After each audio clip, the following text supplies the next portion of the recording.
Hello and welcome to Junior Actors Workshop, Dramatic Pause. For those of you that don't know me, my name is Sarah and I teach the Junior Actors Workshop drama on a Saturday. Now because we can't meet of course at the moment, we thought we'd set up this page as a way of keeping connected and to allow you guys to stay creative.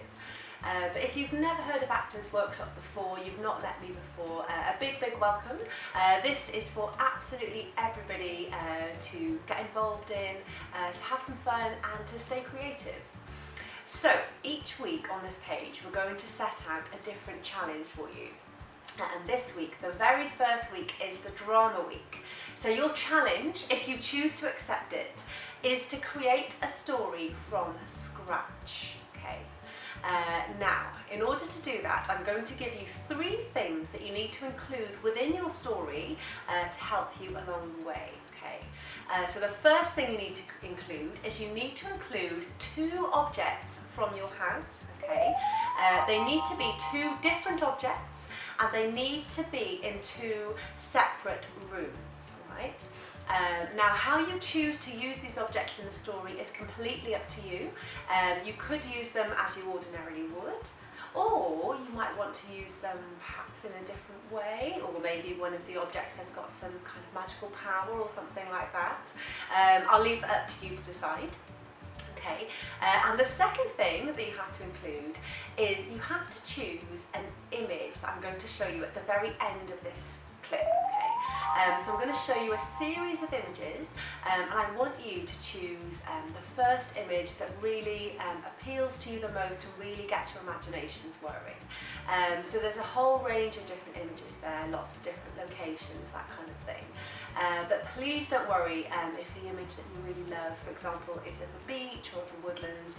Obviously we know that you can't really get out to these places right now and you will be creating this content at home. But you can maybe think about different ways in which you can include that image or that location into your story. Maybe your character has just come from that location, or maybe they really want to get to that location, or perhaps a character they're trying to escape from, or they need to get information out of is at that location. So there's lots and lots of different ways in which you can bring that into your story in a creative way.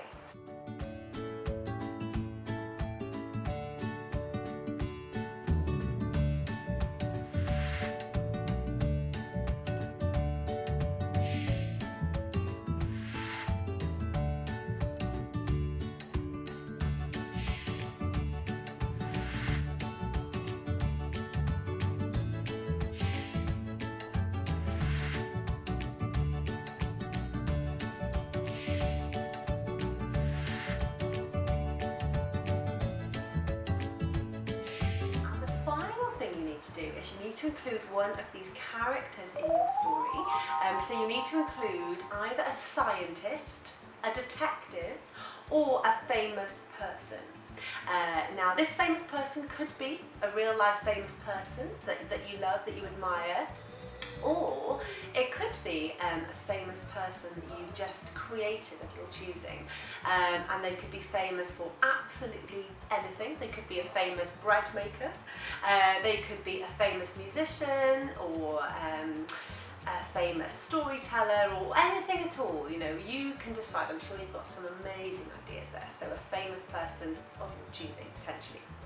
Okay, in order to get the story going now, there are 3 top tips I'm going to give you to help get the story on its feet.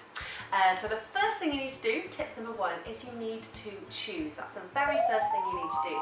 So you need to choose your objects, you need to choose your image, and you need to choose your character.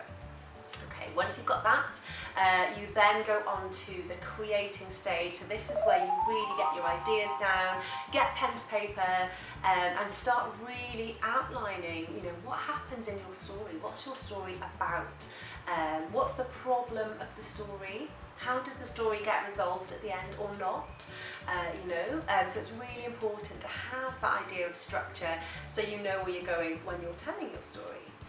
You're more than welcome if you want to write down a script, that would be really cool. Or if you prefer, you can completely freestyle and improvise your story as well. But as long as you've got a clear idea of what kind of happens and where it goes, I would say that's key. So it's absolutely all good to do either one. Improvise or script, that's totally fine. And then the final thing is the presenting of your story. So we would really love to see these stories back if possible. I'm sure you've got some brilliant ideas. So you can film the story maybe on a camera or on a phone and get it over to us. In terms of the content of the story, so you could be the sole person in the story, the star of your own story, and you could potentially do a little bit of a funky voiceover for your character if you like, or you could maybe get a family member maybe narrating the story perhaps off camera and you're kind of acting it out. Or maybe you could perhaps rope some family members or some pets or some toys into your story to help the telling of the story if they're able, if they're into doing that. That could be really cool. But I'll leave that down to you. You know, there's lots and lots of different options there. But absolutely the most important part of this, I would say, is just get involved and just to have some fun. And yeah, just to enjoy really. So I'll leave that now in your very capable hands. Yeah, enjoy the process and we will look forward to seeing them when you're ready. Thanks very much. Bye.